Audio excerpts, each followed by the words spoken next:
दोस्तों, गौतम बुद्ध की शिक्षा हर किसी के जीवन को नई दिशा दे सकती है। अगर आप भी इसे मानते हैं तो कमेंट्स में नमो बुद्धाय लिखना मत भूलिए। एक समय की बात है, नगर में एक व्यापारी रहता था। अपने और अपने परिवार के भरण पोषण के लिए वह नमक का व्यापार करता था।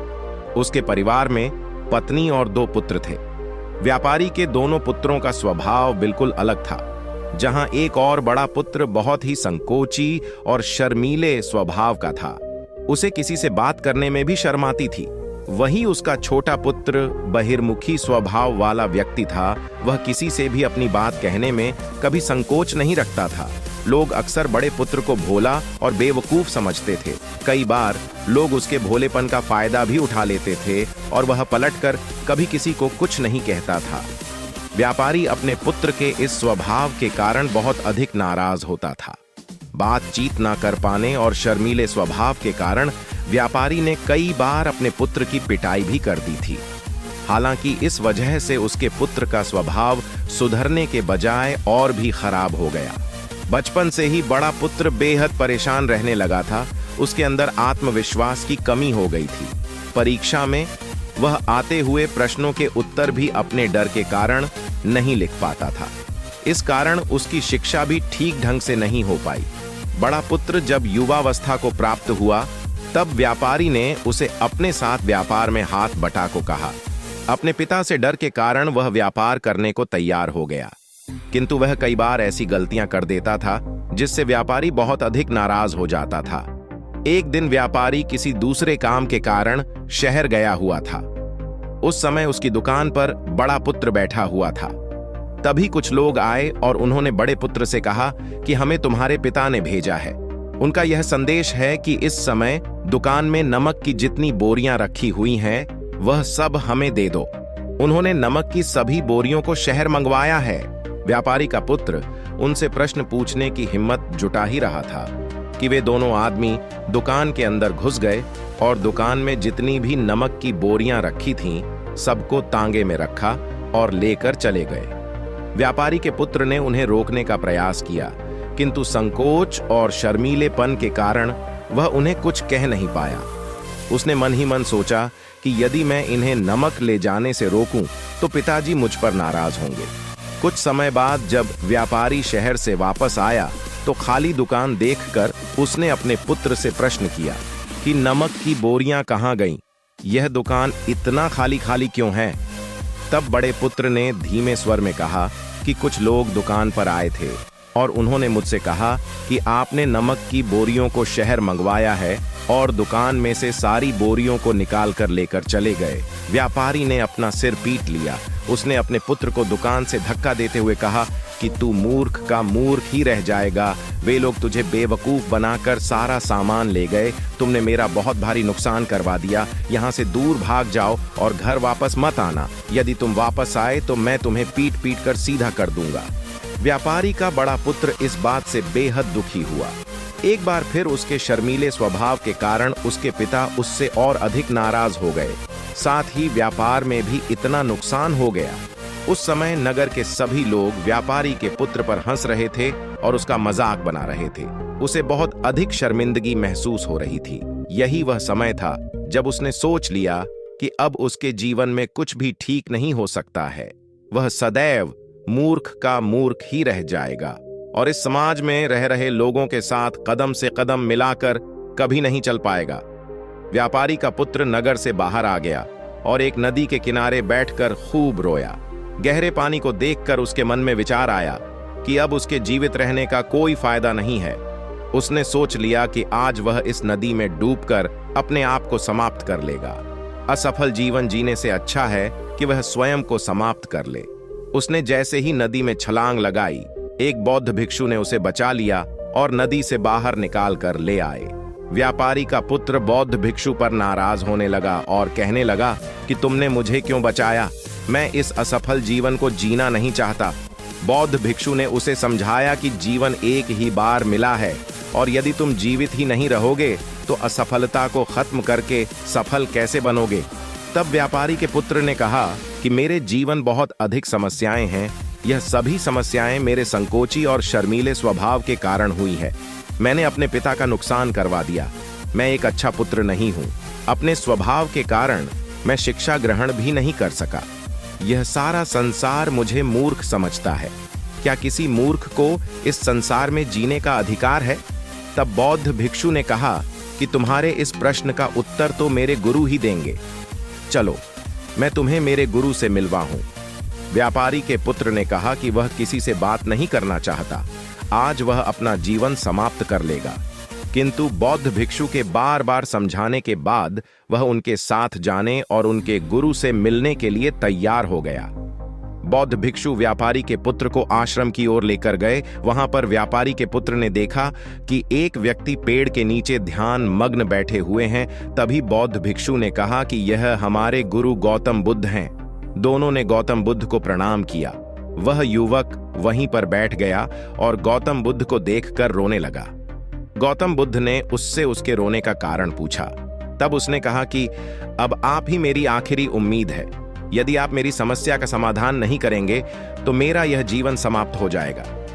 गौतम बुद्ध ने व्यापारी के पुत्र से उसकी समस्या के बारे में पूछा। तब उसने बताया कि किस प्रकार वह बचपन से ही शर्मीले और अंतर्मुखी स्वभाव का है। इस कारण लोग उसी से मूर्ख समझ लेते हैं और उसके पिता भी उससे प्रेम नहीं करते। तब गौतम बुद्ध ने युवक को शांत कराते हुए कहा कि मेरे पास तुम्हारी समस्या का समाधान है। तुम्हारा जीवन बहुत ही आसान हो सकता है। तब युवक ने कहा कि क्या सचमुच ऐसा हो सकता है? आप बहुत ही महान व्यक्तित्व प्रतीत होते हैं। आपके तो कई शिष्य हैं। हे गुरुदेव, मैं भी आपका शिष्य बनना चाहता हूं। क्या आप मुझे अपने शिष्य के रूप में स्वीकार करेंगे? गौतम बुद्ध ने कहा कि हाँ, अवश्य। युवक ने कहा कि ठीक है गुरुदेव, अब मुझे वह उपाय बताइए जिससे कि मेरा जीवन बदल जाए। गौतम बुद्ध बोले, किंतु उससे पहले तुम्हें मेरे कुछ महत्वपूर्ण कार्य करने होंगे। यदि तुम मेरा यह कार्य करो तब मैं तुम्हें कुछ ऐसे उपाय बताऊंगा जिनके कारण तुम्हारे जीवन में सब कुछ ठीक हो जाएगा और तुम्हारे पिता भी तुमसे प्रसन्न रहेंगे।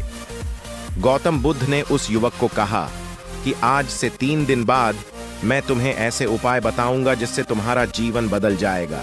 किंतु 3 दिनों तक तुम्हें मेरे सभी कार्य करने होंगे।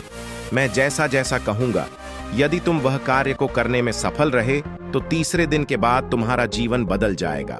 तुम्हारा पहला दिन कल से शुरू होगा। अभी जाओ और आश्रम में ही आराम करो। अगले दिन व्यापारी का पुत्र गौतम बुद्ध के पास पहुंचा और कहा कि हे गुरुदेव, मुझे पहले दिन का कार्य बताइए। तब गौतम बुद्ध ने कहा कि आज तुम्हें 10 अजनबी व्यक्तियों से बातचीत करनी है और उनका हाल जानना है। इसका लेखा जोखा शाम तक लेकर आना।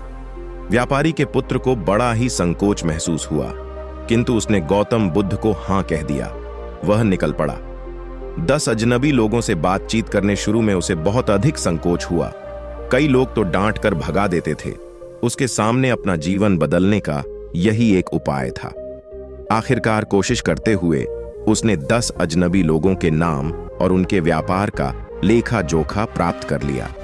शाम को जब वह गौतम बुद्ध के पास पहुंचा तो प्रसन्नता के साथ उसने गौतम बुद्ध को बताया कि आज का कार्य उसने सही ढंग से पूरा कर लिया है। कुछ लोग तो उसके मित्र भी बन गए हैं। दूसरे दिन फिर वह युवक गौतम बुद्ध के पास पहुंचा।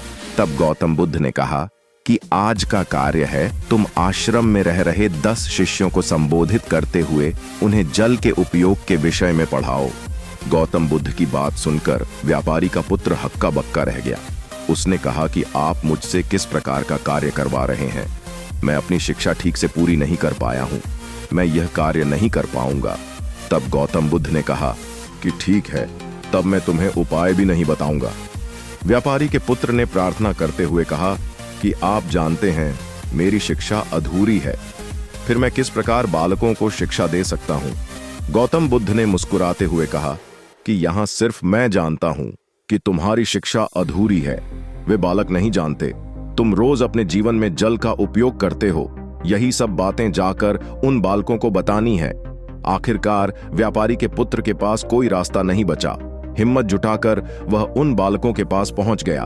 शुरू में तो उसके हाथ पैर कांप पर रहे थे, किंतु आखिरकार उसने जल की विशेषताओं के बारे में बताना प्रारंभ कर दिया।